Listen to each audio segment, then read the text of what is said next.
नमस्ते। उम्मीद करती हूँ कि सब लोग अच्छे से होंगे, स्वस्थ होंगे, मस्त होंगे। और स्वस्थ और मस्त रहना भी चाहिए अपनी ज़िंदगी में। जो स्वस्थ है वही मस्त है, और जो मस्त है वो भी स्वस्थ है। आज हमारा टॉपिक है गर्भवती, जो सबसे जीवन का इम्पोर्टेंट समय होता है।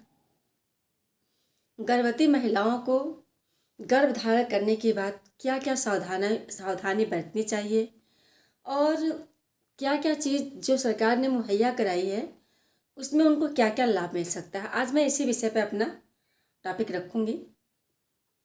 सबसे पहले तो माँ के लिए गर्भ धारण करना बहुत बड़ी बात होती है। जैसे ही कोई लड़की या स्त्री, जो मान लीजिए शादी होने के बाद जैसे भी बहू है, उसको पता चलता है कि मैं माँ बनने वाली हूँ, तो ये जीवन का सबसे अपार सुख है। लेकिन इस अपार सुख को हम और अच्छे से कैसे निभाएं, इसमें हमारे भी जान को खतरा ना हो, हमारे आने वाले बच्चे को भी जान को खतरा ना हो, और जो हमारे घर में खुशियाँ आने का एक नई रास्ता दिखा है वो सफलतापूर्वक पूरा हो। तो आइए चलते हैं अपने टॉपिक की तरफ।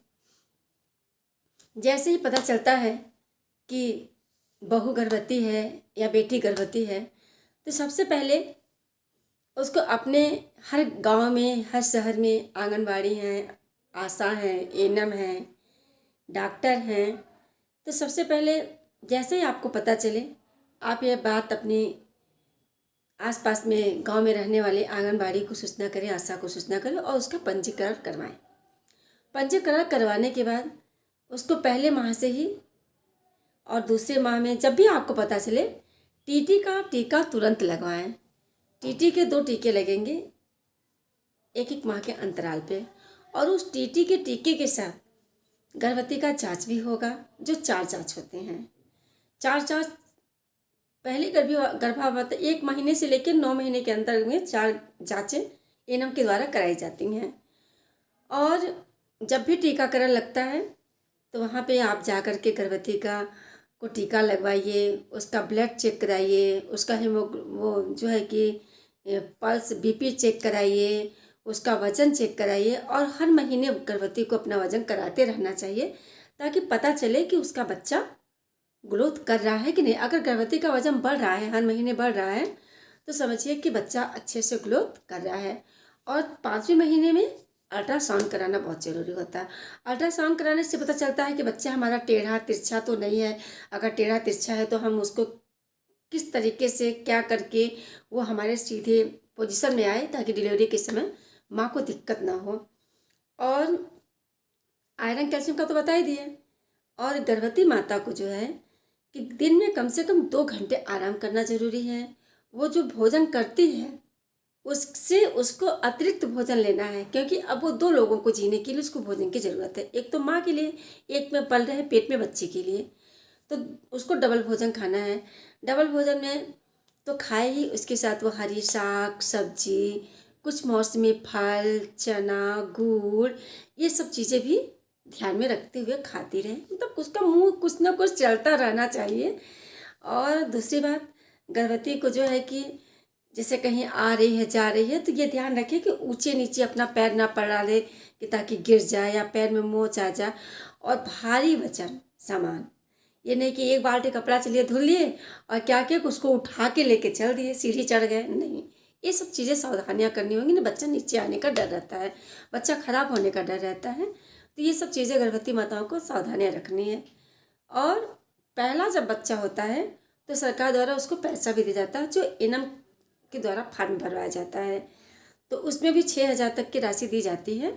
और जब भी माँ 9 महीने के बाद, 9 महीने के में अपने बच्चे को जब जन्म देगी, तो ये ध्यान रखें कि प्रसव घर पे कभी ना कराएं, कभी भी प्रसव घर पे ना कराएं। उसको स्वास्थ्य केंद्र पे ले जा करके, अस्पताल में ले जा करके प्रसव कराएं।